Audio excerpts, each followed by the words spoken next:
Hey all, welcome back to Roby D's Garage. I know it's been a while, so we're gonna talk about what I did here. I put in AFR gauge to check the air-fuel ratio.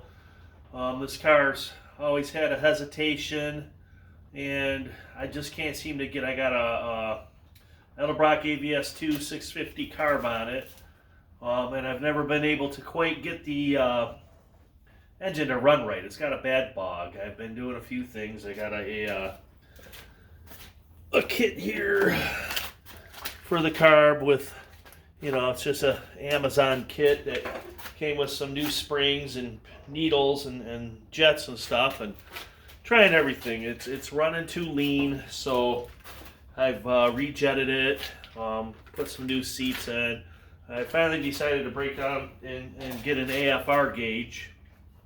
So we put that in, or not we, I put it in. I'm going to show you a little bit of the video on, what I did. It's not really a tutorial. I just wanted to show you, it was a pretty easy job. It took me, 45 minutes to an hour altogether to pull out a chunk of my exhaust. I just went right behind the header. Between the header and the tailpipe, I had a section that I pulled out, and I put it in my vise, drilled a hole in it. I got a little 110 welder here, a little MIG welder that I used. Welded a bung in, put it back in, wired it up really simply. I went through a drain hole in the floor board and just it runs it up along my trans tunnel and up under the dash, to my AFR gauge that I put in there. Real basic, real easy job to do. The gauge is just a cheap gauge. It's not a $300 gauge. It's just an $85 one I got off of Amazon. They say they don't last, but I was just so tired of just the bog and everything, and I just couldn't seem to dial anything in properly on this thing. But I hooked up the gauge, I got it in it, so the video will show a little bit of what I did and how I did it and the outcome of it. Car seems to be running a little bit better. I did, like I said, I changed some stuff in the carburetor too at one time, and then when I put the AFR gauge in, I went back and I put some different springs and needles in, to see if that didn't change how this thing wants to run, and it seems to be running a little bit better. Winter's upon us, so anyways, yeah, watch what I got going on. I'll post what I did and how I did it, and it's nothing's in detail, but just to let you guys know, if anybody's interested in doing that, it's not really that hard of a job. If you have a piece of pipe that you can pull out from underneath the car, that's even easier, to do. You can also just crawl under there and drill with a step drill, but then welding it in is a little bit harder. I was able to do it on a bench, and it worked out a lot better than trying to get under there and weld a bung in. I guess they do make a bung that you drill the hole in, and then it just kind of straps on over the exhaust with some C-clamp or hose clamps and a gasket. You can do it that way, but it was easy enough for me to just pull it out and weld. Plus that part is another 40 or 50 bucks to buy.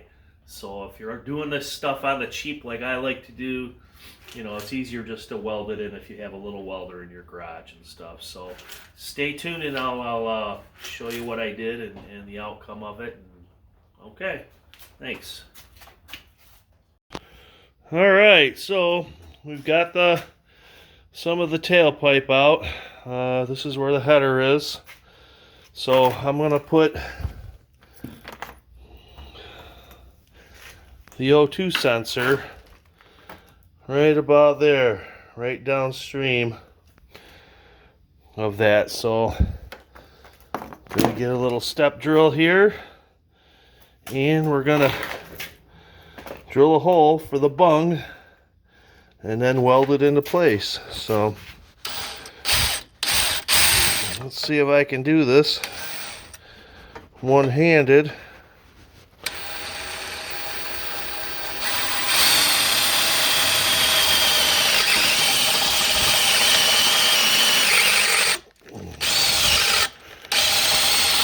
Oops.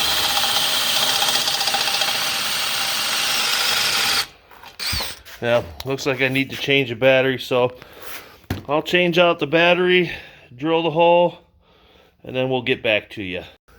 Okay, so now we got a quick weld. The bung is in place. So all I'll have to do is put the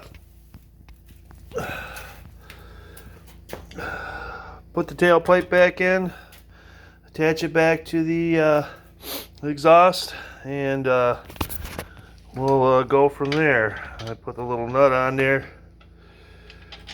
So see, it's still smoking because it's nice and hot. I just got done doing it, so I'm going to clean this all up with a wire brush, make sure there's no holes, which there shouldn't be. Just use my handy dandy little 110 welder there. It's really not that big of a deal. If you guys are wanting to put an O2 sensor in, so far so good. I've just worked with basic stuff at home. I mean, I do have a welder, but it's nothing special. I'm gonna throw this all back in after I clean it up, put the O2 sensor in, and then we'll go from there. All right, well, the AFR gauge is hooked up. I don't know if you can see it on here or not.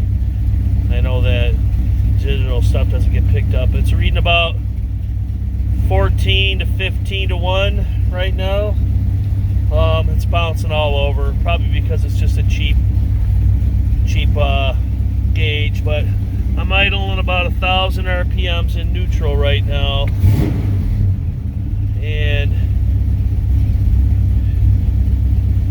yeah, she's bouncing all around between 13.5 and 14.5, 1475. So I just strung it up through the floor. It actually came up right there where a plug was. I don't ever have passengers in this car anyway, so I'm gonna get the wiring all set. I just got it in here just to see how it runs right now. I did mess with the idle screws a little bit to see if I could get it close to 14 to 14.1, and right now that's what we're doing at idle. I hooked it to an accessory here to turn it on and off, so it's not constantly on when the key is on.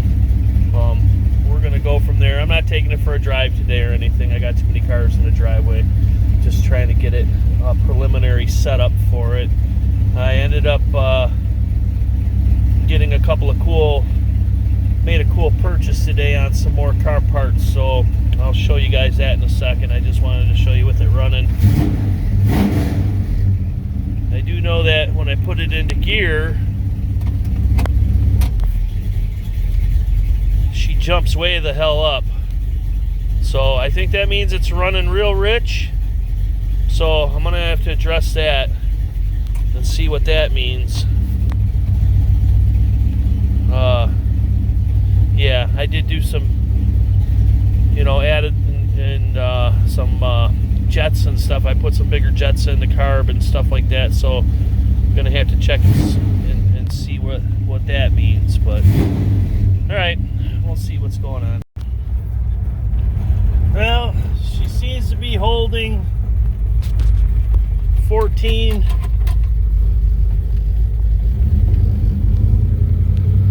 Around 13, 14 on the AFR gauge.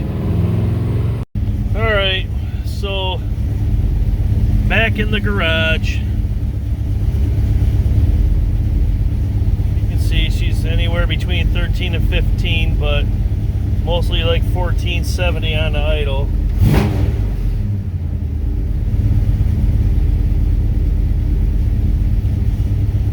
I don't know. Still got to do something about all the wiring and everything. It's just preliminary. She's idling up pretty high, about 1100 RPMs right now. I don't think I can kick it down. It's probably as low as it'll go right now. So anyways, I'm gonna shut her off so not choking on the fumes too much. One thing I'm gonna have to learn to keep doing is shutting this off before I shut the car down, so I remember that. and then we'll kill the engine. There we go. All right, enough fun for this sunny day. Beautiful weather out. Woohoo! Okay. All right, so got the gauge in, got under there, you know, jacked the car up, crawled my fat rear under there and pulled the exhaust out, put the gauge in, took it for a ride as you saw. It's still got a little bit of a hesitation. I still haven't worked out all the kinks as far as the carb tuning goes. I know these Edelbrock carbs they're just a big pain in the rear end to tune that bog out of, but I'm slowly getting there, and it's running better off idle. It's idling good. It's got a good fuel mixture at about 14, you know, around trying to keep it 13, 14 to 1 air fuel ratio at idle and stuff. I did have to do some adjusting, and putting new springs in it did help.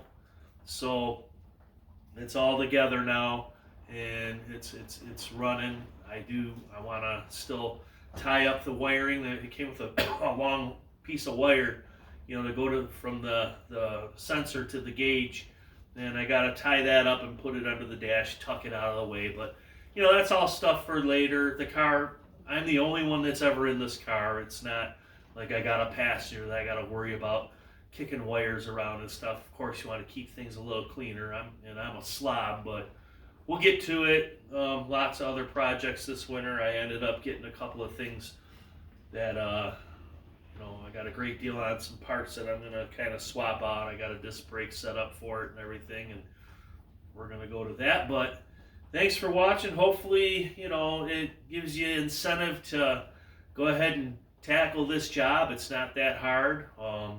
It can be costly because a good AFR gauge is a couple hundred, $200-300, sometimes even more, depending on what you go with. From what I've researched, you know, you have everything from something that's just under $100 up to $500, depending on, you know, you want a Bluetooth and all that crap, you know, so you can mess with it on the fly or whatever, or you can just get an analog gauge like I have, little digital analog, and only spend a few bucks. But all right, good luck with you guys' builds, and hopefully this, you know, like I said, provides a little bit of incentive for you to get out there and do a little bit of winter work. It's winter here in Michigan. This is our first actual snowfall today, so yeah, it's here. So car will probably be stuck in the garage and getting put up on jack stands soon, just to start taking care of some other stuff. So thanks for watching, and we'll see you soon.